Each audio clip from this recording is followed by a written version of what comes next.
Waste Bengal है। इस waste Bengal की धरती पे मस्जिदों की भी कमी नहीं है, मदरसों की भी कमी नहीं है, खानकाहों की भी कमी नहीं है।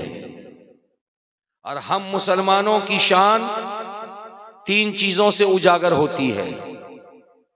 नंबर 1 मस्जिद, नंबर 2 मदरसा और नंबर 3 खानकाह। मस्जिद अल्लाह का घर है। बोलिए, मस्जिद अल्लाह का घर है। मदरसा रसूलुल्लाह का घर है। मदरसा, बोलिए, रसूलुल्लाह का घर है। और खानकाह अल्लाह वालों का घर है। बोल दीजिए ना सुभान अल्लाह। खानकाह अल्लाह वालों का घर है।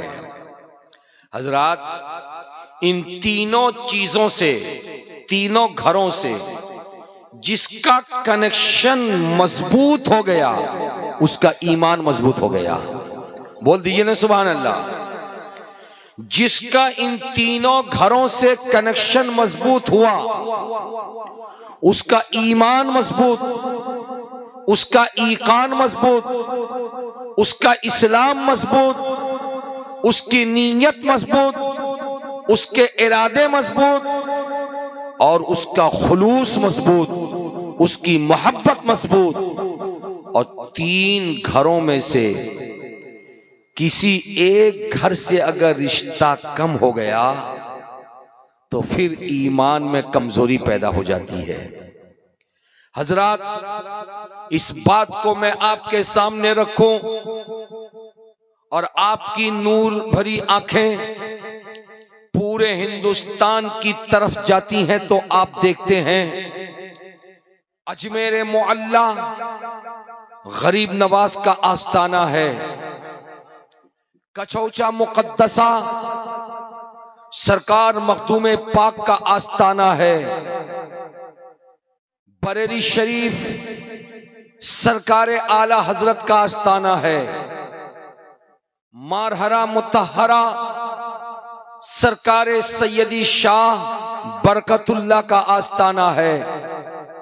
ये पंडवा शरीफ सरकार अलाउल हक पंडवी का आस्ताना है। ये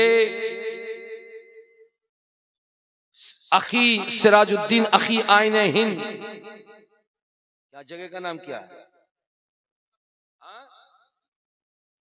सादुल्लापुर। ये सरकार सिराजुद्दीन अखी आईने हिंद का आस्ताना है या नहीं बताइए। लेकिन जितनी जगहों का मैंने नाम लिया, आप सर्वे करके देखिए, इन सारी जगहों पे जब आप जाएंगे तो आपको मस्जिद भी मिलेगी, मदरसा भी मिलेगा, खानका भी मिलेगी। बोलिए ना सुभान अल्लाह। मस्जिद भी मिलेगी, मदरसा भी मिलेगा और बोलिए ना खानका भी मिलेगी। कोई भी बुजुर्ग का आस्ताना ऐसा आपको नजर नहीं आएगा कि बुजुर्ग का आस्ताना तो है मदरसा नहीं है, मदरसा तो है मस्जिद नहीं है। अगर कहीं आप ऐसा देखेंगे तो आपको ये समझ में आएगा कि मजार तो है लेकिन मस्जिद नहीं, मदरसा नहीं। तो हो सकता है लोग गरीब हों, मस्जिद मदरसा न बना सके हों, लेकिन वही मजार का इहाता है कि जब नमाज का वक्त होता है तो उसी इहाते में नमाज पढ़ ली जाती है। जब कोई इल्म का भूखा और प्यासा जाता है तो उसको इल्म की दौलत भी दे दी जाती है। ये ऐसी जगह है कि जहां पे बंदा एक साथ मदरसा भी पाता है, मस्जिद भी पाता है और खानका भी पाता है। और इन तीनों जगहों के कामकाज अलग अलग है। मैं आपको बताऊं, मस्जिद में इबादत होती है। प्यार से बोलिए, मस्जिद में इबादत होती है। अब मदरसों में कुरान और हदीस की तालीम होती है। प्यार से बोलिए ना। मदरसों में कुरान और हदीस की तालीम होती है, इबादत सिखाई जाती है, रियाजत का तरीका बताया जाता है, तस्बीह तहलील पढ़ाई जाती है, हुरूफ सिखाए जाते हैं, अदायगी के तरीके बताए जाते हैं, कुरान याद कराया जाता है, मसाइल बताए जाते हैं। लेकिन जब खानका की बारी आती है तो खानका में जो अल्लाह वाले मौजूद होते हैं, अगर वो जमीन के नीचे आराम फरमा रहे हैं तो उनका फैज मिल रहा है, और अगर जमीन के नीचे आराम नहीं कर रहे हैं, अभी जिंदा वो सही सलामत हैं, और जमीन के ऊपर अगर वो बैठे हैं, तो फिर बंदगाने खुदा हुजूम दर हुजूम उनके पास जाते हैं। जो बात थ्योरी में मदरसों में पढ़ाई जाती है, वो बातें प्रैक्टिकल में अल्लाह वाले खानकाहों में सिखाया करते हैं। झूम के बोल दीजिए सुभान अल्लाह, मचल के बोल दीजिए माशा अल्लाह। मैं आपको ये बताना चाह रहा था मेरे भाइयों, मेरे बुजुर्गों और दोस्तों, सुन्नी सहीहुल अकीदा इंसान का ताल्लुक 3 जगहों में से हर एक जगह से होता है। लेकिन जो सुन्नी नहीं होते, जो नमाज वगैरह की तबलीग तो बहुत करते हैं और अल्लाह के रसूल की सुन्नत के बारे में बहुत बताते हैं, मगर उनके पास जब आप जाएंगे तो वो एक तरफ मस्जिद का पता बताएंगे, दूसरी तरफ मदरसे का पता बताएंगे, लेकिन खानकाह का पता उनके पास नहीं होता है। इसलिए वो जानते हैं खानकाह में अल्लाह वाला रहता है, लेकिन उनको अल्लाह वालों से कोई सरोकार नहीं, वो अल्लाह वालों से करीब नहीं होते, वो डायरेक्ट सीढ़ी के बगैर छत पे चढ़ना चाहते हैं। और आप अच्छी तरह जानते हैं कि जब आपकी छत ढाली गई है तो छत पे जाने के लिए सीढ़ियों की जरूरत पड़ती है। अगर सीढ़ी ना हो तो छत पे जाना मुमकिन नहीं है। तो बिला शुबा मुझे कह लेने दो, अल्लाह तबारक व ताला की बारगाह तक पहुंचने के लिए बंदा डायरेक्ट अगर पहुंचना चाहेगा पहुंच नहीं सकता है। बंदे को नबी की जरूरत पड़ेगी, बंदे को रसूल की जरूरत पड़ेगी। और जब तक नबूवत और रिसालत का सिलसिला जारी था, यानी दुनिया में नबी और रसूल आते रहे, तो उस जमाने में लोग नबियों की बारगाह में हाजिरी देते और नबी की बारगाह में पहुंच करके उनको अल्लाह का पता मिलता। आदम अलैहिस्सलातो व तस्लीम के जमाने के लोग थे, हजरत आदम अलैहिस्सलाम के जरिए खुदा तक उनकी रसाई होती थी। नूह अलैहिस्सलाम के जमाने के लोग थे, नूह अलैहिस्सलाम के जरिए खुदा तक रसाई होती थी। इब्राहिम अलैहिस्सलाम के जमाने के लोग थे, इब्राहिम अलैहिस्सलाम के जरिए उनको उनकी रसाई खुदा तक हुआ करती थी। हजरत मूसा व ईसा के जमाने के लोग थे, हजरत मूसा व ईसा के जरिए खुदा तक रसाई होती थी। और जब बारी आई है हमारे और आपके प्यारे पैगंबर की, हमारे और आपके प्यारे रसूल की, आमिना खातून के लख्ते जिगर की, अब्दुल्ला के नूरे नजर की, तो आखिरी पैगंबर बन के मुस्तफा जाने रहमत तशरीफ लाए। और जब तशरीफ लाए बस्ती में आले रसूल की जमाअत तशरीफ लाए और उनका नूरानी काफिला हमारी बस्ती में उतर जाए। बोलिए सुभान अल्लाह। हजरात खामोश बैठने का वक्त नहीं है, मैं आपको बताता हुआ गुजरूं। 14वीं का चांद आपने आसमान पे देखा है? भाई जरा इसको कम कीजिए। 14वीं का चांद आपने आसमान पे चमकता हुआ देखा है, लेकिन 14वीं के चांद में भी वो खूबसूरती नहीं है जो खूबसूरती और जो हुस्न ये आले रसूल तशरीफ रखते इनके चेहरों पे है। प्यार से बोले सुभान अल्लाह। और मैं यूं ही नहीं बोल रहा हूं, इसलिए कि भाई इसको कम कीजिए, मैं ऐसे ही नहीं बोल रहा हूं, इसलिए कि इस दुनिया रंगोबू में आप देखेंगे आपको खान बिरादरी भी मिलेगी, आपको अंसारी बिरादरी भी मिलेगी, आपको जोला बिरादरी भी मिलेगी, आपको मुगल की बिरादरी भी मिलेगी, आपको पैठान लोग भी मिलेंगे। हजरात हर कबीले के लोग, हर बिरादरी के लोग मिल जाएंगे, लेकिन हर बिरादरी का आदमी अगर उससे पूछिए कि अगर आप पैठान हैं तो अपने बाप का, दादा का, परदादा का, लकड़दादा का, चकरदादा का नाम बताइए और ये सिलसिला कहां से आया वहां तक लेके पहुंचाइए, शायद कोई पैठान पहुंचा न सकेगा, शायद कोई अंसारी पहुंचा न सकेगा, शायद कोई मीर पहुंचा न सकेगा, शायद कोई मुगल पहुंचा न सकेगा, शायद कोई जोला पहुंचा न सकेगा, शायद कोई खान वहां तक पहुंचा न सकेगा। लेकिन ये नूरानी जमात आप देख रहे हैं, ये नूरानी जमात, ऐसी प्यारी जमात, ऐसी अजीमुशान जमात, ऐसे प्यारे शहजादे कि जिनके रगों में उस हाशिमी नबी कौनो मका सल्लल्लाहु अलैहि वसल्लम का खून है कि सुबह कयामत तक हर नस्ल के लोग इधर उधर जा सकते हैं, लेकिन सुबह कयामत तक ये पाकीज़ा नस्ल ऐसे ही चलती रहेगी, इसलिए कि इनके रगों में किसी और का खून नहीं है, उस नबी कौनो मका का खून है जिनके सदके में खुदा ने जमीन का फर्श भी बिछाया, आसमान का शामियाना भी लगाया है, और जिस नबी कौनो मका के बारे में बरेली के ताजदार ने कलम उठा के तहरीर फरमाया था, सबसे औला व आला हमारा नबी, सबसे बाला व आला हमारा नबी, सारे अच्छों में अच्छा समझिए जिसे है उस अच्छे से अच्छा हमारा नबी। प्यार से बोलिए सुभान अल्लाह।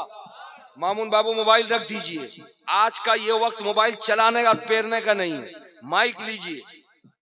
हजरात मुकर्रम में आपसे बताना ये चाह रहा था, ये उलमा इकराम तशरीफ रखते हैं, इन शहजादों को आप देख रहे हैं। हजरात मुकर्रम मैं आपको बताना ये चाह रहा हूं, हल्दीबाड़ी अपनी किस्मत पर नाज करे कि आज रसूल हाशमी सल्लल्लाहु ताला अलैहि वसल्लम की औलाद यहां पर मौजूद है। बोलिए ना भाई, प्यार से बोल दीजिए सुभान अल्लाह। चमनिस्ताने फातिमतुज़ ज़हरा के महकते हुए फूल यहां मौजूद हैं।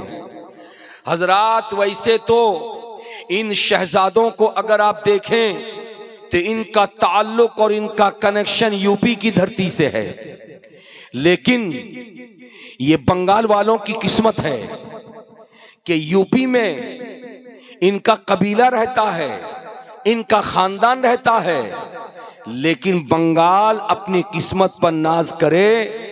जरूर बंगाल की मिट्टी ने रब की बारगाह में इल्तिजा पेश किया होगा, परवरदिगार अपने महबूब की औलाद की सवारी मेरे सीने पे तो उतार दे।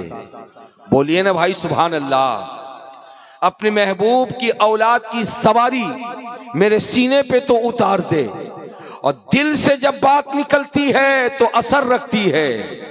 आप भी अपने परवरदिगार से जब दिली कैफियत पेश करते हैं तो मेरा रब आपकी दुआओं को मकबूल फरमाता है। जब बंगाल की धरती ने अपनी आहोजारी पेश किया होगा, अपनी आहो बका पेश किया होगा, रो करके आंसुओं के कतरात बहाया होगा, तो यकीनी तौर पर परवरदिगार की बारगाह में वो दुआ मकबूल हुई होगी। और खानकाहे नईमिया जो मुरादाबाद शरीफ में है, उस खानकाह के अजीम बुजुर्ग ये शहजादे बैठे हैं। इन शहजादों के परदादा जिनका दुनिया सुन्नियत पर सुबह कयामत तक एहसान रहेगा कि कंजुल ईमान को भी समझना आज मुझ जैसे कम पढ़े लिखे आदमी के लिए भी बहुत समझना आसान नहीं है। ऐसे में सहारा लेना पड़ता है तो इन शहजादों के परदादा का सहारा लेना पड़ता है। इन शहजादों के परदादा से मदद मांगनी पड़ती है। और उन्होंने उसी कंजुल ईमान पर उन्होंने जो तफसीर लिखी कुरान पाक की, खजाइनुल इरफान नाम की, और उसको पढ़ते चले गए। मुझ जैसा नाकारा इंसान भी खजाइनुल इरफान को पढ़ करके कुरान मुकद्दस को बहुत हद तक समझने की कोशिश करता है। दुनिया सुन्नियत पर ये एहसान रहेगा इंशाअल्लाह ताला। जब उस खानका तक ये आहो बका और ये आहोजारी पहुंची होगी तो रब्बे करीम का हुक्म हुआ होगा उस खानका के शहजादे हुजूर सदरुल उलमा के लिए। और जब हुजूर सदरुल उलमा के लिए हुक्म आया होगा तो एक बाप अपने सीने में पत्थर रख करके अपनी औलाद को किसी के सुपुर्द करता है। आओ मैं आपको बताता हुआ गुजरो। हजरात तवज्जो हाजिर कीजिए। मान ली थोड़ी देर के लिए मुझको देखिए, मुझको देखिए थोड़ी देर के लिए, इसलिए कि अब जो मैं गुफ्तगू करने लगा हूं ये सुनने से भी ताल्लुक रखने वाली गुफ्तगू, देखने से भी ताल्लुक रखने वाली गुफ्तगू है। हजरात तवज्जो हाजिर कीजिए। मान लीजिए दोपहर का वक्त है, चिलचिलाती धूप है, धूप की तमाजत है, सूरज आबोताब के साथ है, इस पूरे इलाके में कहीं भी छावनी नहीं है, धूप बहुत तेज है, गर्मी की शिद्दत है। ऐसे आलम में ये जनाब तशरीफ रखते हैं, आपका नाम क्या, जल्दी बोलिए। जुल्फ़िकार साहब तशरीफ रखते हैं। इनके साथ में इनका छोटा बेटा है। उस बेटे को लेकर के ये उस धूप में निकल गए हैं। आपसे मुलाकात हो गई, दुआ सलाम हुआ और आपने कहा जुल्फ़िकार साहब आप तो बड़े अच्छे आदमी हैं, आप बड़े नेक आदमी हैं, आप बड़े परहेजगार आदमी हैं, आप बड़े अच्छे आदमी हैं। कहा अच्छा आदमी तो हूँ, लेकिन अब इजाज़त दे दो मुझे, मैं जाने वाला हूँ। आपने जैसे ही सुना था तो फौरन हाथ जोड़ के कहा था जुल्फ़िकार साहब आप जा तो रहे हो मगर अपनी यादगार यहां छोड़ करके जाओ, अपना नुमाइंदा यहां छोड़ कर जाओ, अपना नायब यहां छोड़ करके जाओ। जुल्फ़िकार साहब कहेंगे मेरे साथ मेरा छोटा बेटा है, मैं उस बेटे को क्या छोड़ के जाऊं? कहा हाँ। तो जुल्फ़िकार साहब चीख पड़ेंगे नहीं नहीं मैं उस बेटे को नहीं छोड़ूंगा। कहा क्यों नहीं छोड़ोगे? कहा छोटा बेटा है, धूप की तमाजत को बर्दाश्त न कर सकेगा, सूरज के आबोताब की किरणों को बर्दाश्त कर न सकेगा, ये धूप की तमाजत है बर्दाश्त न कर सकेगा। तुम्हारी खेत तुम्हें मुबारक हो, तुम्हारा इलाका तुम्हें मुबारक हो, मैं जहां से आया हूं मैं वहां अकेले नहीं जाऊंगा, जिस बच्चे को साथ लेकर के आया हूं उस बच्चे को साथ लेकर के चला जाऊंगा।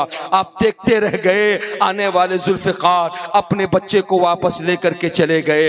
हजरात ये मिसाल थी जो मैंने आपके सामने दी थी। अगर इस मिसाल को आपने समझ लिया है तो ज़हन करीब कीजिए, इसी बंगाल की खाड़ी पे आने वाला हुजूर सदरुल अफाजिल का चहीता बेटा सदरुल उलमा जब आया था तो बंगाल में गली कूचे में सड़कें नहीं थी, रास्ते गीले थे, हर चार जानिब जंगल ही जंगल नजर आ रहा था। ऐसे आलम में कौन होगा जो अपने लख्त जिगर को, अपने नूरे नजर को बंगाल की खाड़ी के हवाले करके जाएगा? ये जिगर था सदरुल उलमा का। जब सदरुल उलमा इस बंगाल की खाड़ी पे आए और आकर के कुरान और हदीस का पैगाम जब आम किया, मीठी जबान से जब नबी की नात सुनाई, कुरान और हदीस की बातें सुनाई, इंसान को शरीयत बताया, इंसान को तरीकत बताया, इंसान को मारिफत बताया, इंसान को हकीकत बताया, माँ बाप के अदब और एहतराम बताए, बड़ों का अदब बताया, नमाज पढ़ने का तरीका सिखाया, सजदा करने का तरीका सिखाया, रुकू करने का तरीका सिखाया, हाथ पकड़ के लोगों के कुरान पाक पढ़ना सिखाया, अलीफ से लेकर के या तक हर हर्फ को अदा करने का तरीका सिखाया, अल्लाह के रसूल की पहचान बताई, सिद्दीक की सदाकत बताया, उमर की अदालत बताया, उस्मान की सखावत बताया, अली की शुजाअत बताया, हसन हुसैन की शहादत बताया, गौस की गौसियत बताया, ख्वाजा की खाजगियत बताया। इस्लाम क्या है जब बताया तो बंगाल वालों ने अपनी हथेली फैला दिया और कहा सदरुल उलमा आप हमारे दिल में घर बना चुके हो, हम आपको नहीं छोड़ेंगे। हजरत ने फरमाया नहीं, अगर मैं यहाँ रह गया तो मुरादाबाद को कौन देखेगा? हजरत ने रखते सफर बांधा, चला जाऊंगा, लेकिन बंगाल की जमीन ने कहा सदरुल उलमा हमारी गुजारिश को कबूल करो, इसलिए कि तुम्हारे रगों में हाशमी खून है। और मेरे नबी की वो शान थी, जब नबी के सामने कोई किसी चीज का तलबगार बन के जब मांगता तो नबी भूखे रह के भी भूखों को खाना खिलाते थे, प्यासे रह के भी पानी पिलाते थे। सदरुल उलमा अगर आप जा रहे हो तो जाओ, हमें कोई परवाह नहीं, मगर शहजादे को हमारी गोदी में बिठा दो, शहजादे को हमारे इलाके में छोड़ दो, शहजादे को हमारे दिल पे अपना घर बना लेने दो। वो बाप था जिसने देखा बंगाल में किसी चीज की सहूलत नहीं, बावजूद इसके अपने बेटे, अपने लहत जिगर, अपने नूर नजर हुजूर फिदाए मिल्लत को उन्होंने बंगाल की खाड़ी के हवाले किया और फिदाए मिल्लत ने अपनी जिंदगी के आखिरी सांस तक अहले बंगाल को इतना नवाजा, इतना नवाजा, इतना नवाजा कि आज उनके शहजादे दुबराजपुर से चल के हल्दीबाड़ी मालदा आकर कुरान का पैगाम सुना रहे हैं, हदीसे मुस्तफा सुना रहे हैं। नारे तकबीर, नारे रिसालत, फैजान हुजूर सदरुल फाजिल, फैजान हुजूर सदरुल उलमा, फैजान हुजूर फिदाए मिल्लत, साहिबे सज्जादा हुजूर नासिरे मिल्लत, हुजूर नजमुल उलमा, हुजूर सूफिये मिल्लत।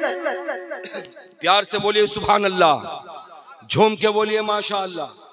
हजरात मुकर्रम, बहुत पते की बात मैं आपके सामने बताने लगा हूं। हजरात, लोग कहते हैं कि जो जितना बड़ा पैसे वाला वो उतना बड़ा कंजूस।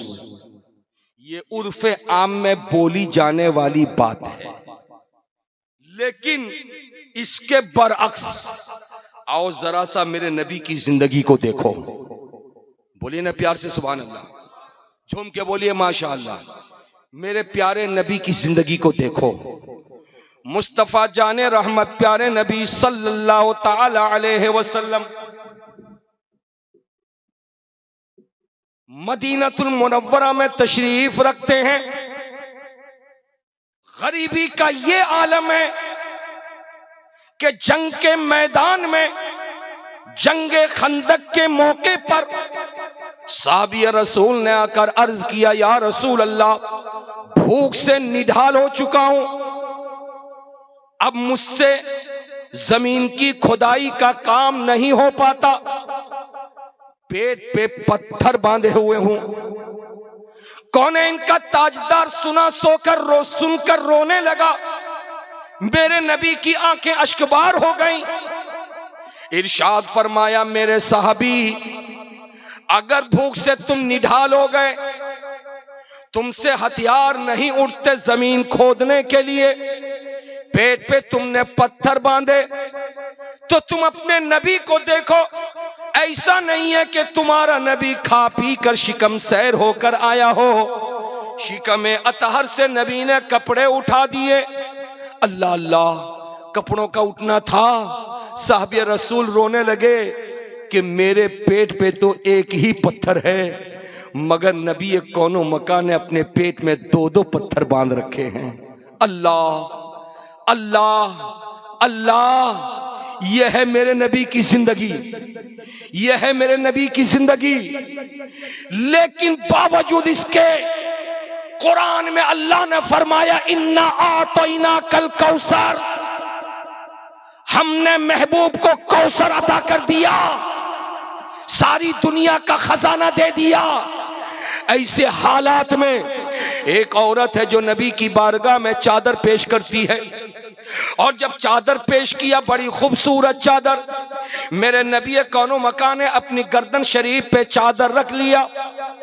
एक साहबी रसूल थे हजरत अब्दुर्रहमान इब्ने औफ, हाथ जोड़ के खड़े हो गए, अर्ज करने लगे, या रसूल अल्लाह, चादर बड़ी खूबसूरत है, मुझे अता कर दीजिए।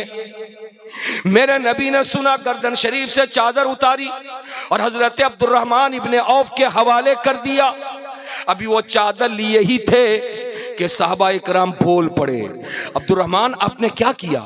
मेरे नबी के जिस्म पे कपड़ा नहीं है, चादर को नबी ने पसंद फरमाया था, उसे ओढ़ करके मेरे नबी नमाज पढ़ते, मेरे नबी सजदा करते, मेरे नबी रुकू करते, ये आपने क्या किया? नबी से मांग लिया। और आप जानते हैं नबी की आदत करीमाना है कि जब नबी से कोई कुछ तलब करता है तो नबी ना नहीं कहते। अरे बोल दीजिए ना भाई सुभान अल्लाह। नबी ना नहीं करते, नबी से जो कुछ मांग लेता है नबी उसको अता कर देते हैं। ना कहना ये मेरे नबी की आदत में नहीं है, मेरे नबी ने कभी ना नहीं कहा। जंगे बद्र में जिसने मांगा नबी ने उसे अता किया, जंगे उहुद में किसी ने मांगा नबी ने उसे अता किया, जंगे खैबर में किसी ने मांगा नबी ने उसे अता किया, सफर में किसी ने कुछ मांग लिया नबी ने उसे अता कर दिया, हजर में मांग लिया नबी ने अता कर दिया, मक्के में मांग लिया नबी ने अता कर दिया, मदीने में मांग लिया नबी ने अता कर दिया। लफ्ज़े ना मुस्तफा की बारगाह में सुना नहीं जाता, इसीलिए बरेली के ताजदार इमाम इश्क व मोहब्बत सरकार सैयदी आला हजरत कलम उठा के तहरीर फरमाते हैं, वाह क्या जूदो करम है शहे बतहा तेरा, नहीं सुनता ही नहीं मांगने वाला तेरा, फर्श वाले तेरी शौकत का उलू क्या जाने, खुसरमा अर्श पे उड़ता है फरेरा तेरा। हजरात, एक बाप को बेटे से प्यार होता है, इसी प्यार की बुनियाद पर जुल्फिकार साहब ने धूप देखी बेटे को हवाले नहीं किया, इसी प्यार की बुनियाद पर गर्मी देखा बेटे को हवाले नहीं किया, इसी प्यार की बुनियाद पर गरीबी को देखा बेटे को हवाले नहीं किया। मगर सदरुल उलमा तुम्हारी अजमतों को सलाम, सदरुल उलमा तुम्हारी रिफातों को सलाम, सदरुल उलमा तुम्हारी शान को सलाम, सदरुल उलमा तुमने वाकई हकीकत में औलादे नबी होने का हक अदा किया, आले रसूल होने का हक अदा किया। तुम्हारे सामने यहाँ की बंजर जमीन थी, फिर भी तुमने फिदाई मिल्लत को बंगाल के हवाले किया, इसलिए किया कि तुम्हारी नजरों के सामने खाना पीना बड़ा नहीं है, तुम्हारी नजरों के सामने अच्छा कपड़ा पहनना बड़ी चीज नहीं है, तुम्हारी नजरों के सामने ऊंची इमारत ऊंचा महल बिल्डिंग बना लेना यह कमाल नहीं है। इसलिए कि जो अल्लाह वाले होते हैं उनकी नजर बिल्डिंगों पर नहीं होती, उनकी नजर अच्छे कपड़ों पर नहीं होती, उनकी नजर अगर होती है सिर्फ इस बात पर होती है कि कहां रह करके मैं इस्लाम का काम कर सकूं, मैं कुरान को आम कर सकूं, मैं हदीस मुस्तफा सुना सकूं, मैं जहां शरीयत पेश कर सकूं, मैं जहां तरीक़त पेश कर सकूं। इसलिए उन्होंने फिदाए मिल्लत को हवाले कर दिया और फिदाए मिल्लत ने जब दुबराजपुर की धरती पे जब दस्तरखान बिछाया था, उस दस्तरखान पे कुछ खोशा रखा था। आप सोच रहे होंगे हमारे दस्तरखान पे रोटियां होती हैं, हमारे दस्तरखान पे पुलाव होता है, हमारे दस्तरखान पे मुरगन ग़िज़ाएं होती है, हमारे दस्तरखान पे सलाद का एहतमाम होता है, हमारे दस्तरखान पे पापड़ और चटनी का एहतमाम होता है। लेकिन बोलो बरकाती साहब, आप किस दस्तरखान की बात कर रहे हो? मैंने कहा जो जिस दस्तरखान से करीब है वो उसी दस्तरखान की बात पर करेगा। हम खाने वाले खाने से करीब है इसलिए हमें खाना याद आता है, लेकिन वो अल्लाह वाले थे, उनके दस्तरखान पे एक कोने में कुरान की तालीम होती थी, एक कोने में हदीस की तालीम होती थी, एक कोने में नमाज सिखाया जाता था, एक कोने में रोजे की फर्जियत का बाब बताया जाता था, एक कोने में तरीक़त का हुक्म दिया जाता था, दूसरे कोने में मारिफत सिखाई जाती थी, चौथे कोने में हकीकत का इल्म बताया जाता था। ये हुजूर फिदाई मिल्लत ने जो दुबराजपुर में किया था, अपनी खानका में बैठ करके अल्लाह तबारक व तआला ने उन्हें शहजादे अता किए, 6 शहजादे अता किए। रब की मर्जी थी दुबराजपुर आने वाला एक फिदाई मिल्लत 6 शहजादे पैदा करता है और 6 शहजादे को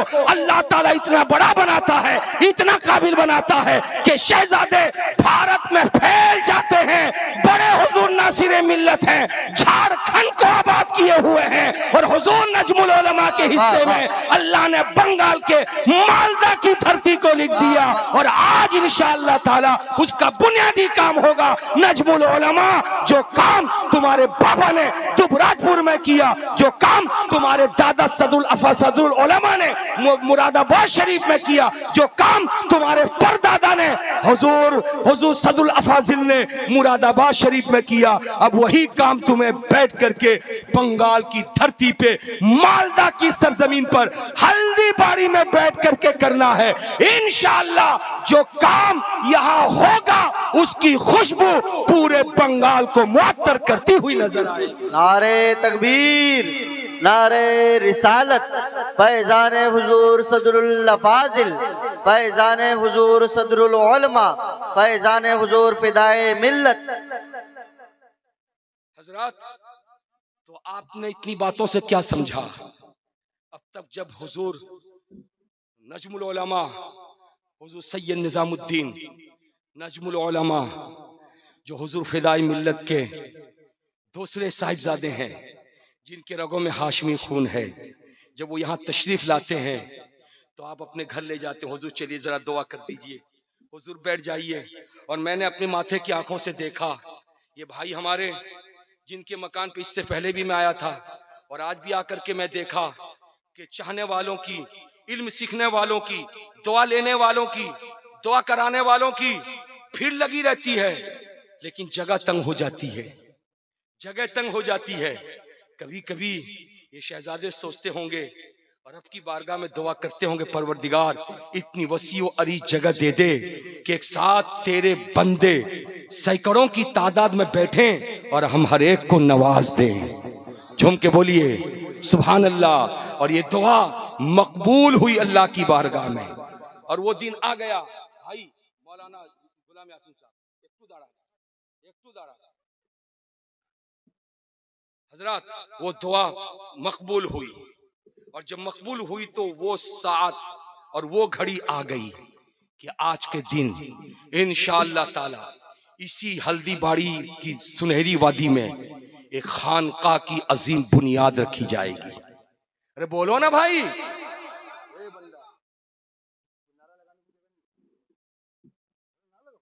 नारे तकबीर, नारे रिसालत, नारे रिसालत। फैजान हुजूर सदरुल फाजिल, फैजान हुजूर फिदाए मिल्लत, हुजूर नासिरे मिल्लत, हुजूर नजमुल उलमा, हुजूर सूफिये मिल्लत, नबी राने हुजूर सदरुल फाजिल, नबी राने हुजूर फिदाए मिल्लत। हजरात, मैं आपसे कहना ये चाहता हूं, आपका घर बनता है, आपका बोलो ना भाई, घर बनता है तो खुशी किसको होती है? अरे बोलिए, जिसका घर बनता है ना। मौलाना गुलाम यासीन साहब सोचे समझे बोलिए। अगर आपने घर बनाया, खुशी सिर्फ आपको नहीं है, आपकी बहन को भी है, आपके बहनोई को भी है, आपके साले को भी है, आपके बेटे को भी है, आपके भतीजे को भी है, आपकी फूफी को भी है, आपके खाला को भी है, आपके मामू को भी है। यानी घर आपने बनाया, आपसे जितने जुड़े हुए हैं सबको खुशी है। अरे बोलो, ऐसा है कि नहीं? ए नौजवान बोलता कहीं नहीं है, अरे बोलता कहीं नहीं है, सही बात है ना? तुमने घर बनाया तो अकेले तुम्हें खुशी है? जितने रिश्तेदार हैं, अरे बोलो ना भाई, जितने रिश्तेदार हैं सबको खुशी है। घर आपका बने, सारे रिश्तेदार खुश हैं। मगर आज हम एक ऐसे घर की बुनियाद रख रहे हैं, ऐसे घर की बुनियाद रख रहे हैं जिस घर का ताल्लुक इस हल्दीबाड़ी से लेकर मदीनतुल मुनव्वरा तक है। झूम के बोलो सुभान अल्लाह।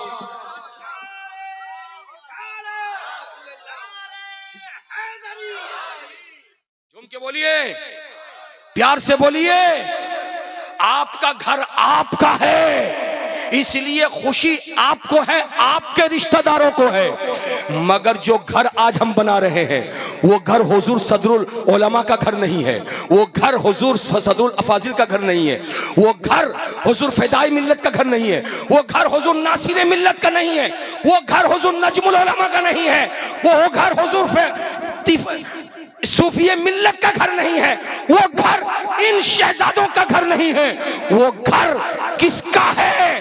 वो घर अगर उस घर में खाना बना के खाया जाता, आपका होता मेरा होता। उस घर में अगर हम सोते, आपका होता मेरा होता। वो घर अगर हम वो वक्त गुजारते, वो घर आपका होता मेरा होता। उस घर में ही ठीठी करते तो वो क्लब होता नहीं। उस घर में सुबह अगर हो तो कुरान की तालीम होगी, शाम हो कुरान की तालीम होगी, दिन हो हदीस की तालीम होगी, रात हो हदीस की तालीम तालीम होगी, तफसीर की तालीम होगी, तरीक़त की तालीम होगी, शरीयत की तालीम होगी, हकीकत की तालीम होगी, मारिफत की तालीम होगी, सदाकत सिखाई जाएगी, अदालत सिखाई जाएगी, सखावत सिखाई जाएगी, शुजाअत सिखाई जाएगी। इसलिए उस घर का ताल्लुक सिर्फ और सिर्फ हल्दीबाड़ी में रहने वाले घर का ताल्लुक सिर्फ आपसे नहीं, सिर्फ मुझसे नहीं, सिर्फ इनसे नहीं, सिर्फ उनसे नहीं, बल्कि चलो अगर आप गौसे आजम के चहीते हो तो घर का ताल्लुक गौस की जात से भी है। अगर गरीब नवाज से कनेक्शन है तो इस घर का ताल्लुक गरीब नवाज से भी है। अगर आपका ताल्लुक करबला के शहंशाह हुसैन आजम से है तो इस घर का कनेक्शन हुसैन पाक से भी है। और अगर आपका ताल्लुक मदीनतुल मुनव्वरा में आराम फरमाने वाले मुस्तफा जाने रहमत से है तो मुझे कह लेने दो, ये घर मुस्तफा जाने रहमत का घर है जहां पर कुरान सिखाया जाएगा, हदीस। नारे तकबीर, नारे रिसालत, मसलके आला हजरत, फैजान हुजूर सदरुल फाजिल, नारे तकबीर। एक अजीम खानका बनेगी इंशाअल्लाह ताला। बनेगी ना? बोलो भाई, बोले इंशाअल्लाह ताला, इंशाअल्लाह ताला। उस अजीम खानका के ऊपर एक बैनर होगा, खानकाहे आलिया कादरिया नईमिया। अरे झूम के बोलिए ना भाई, खानकाहे आलिया कादरिया नईमिया।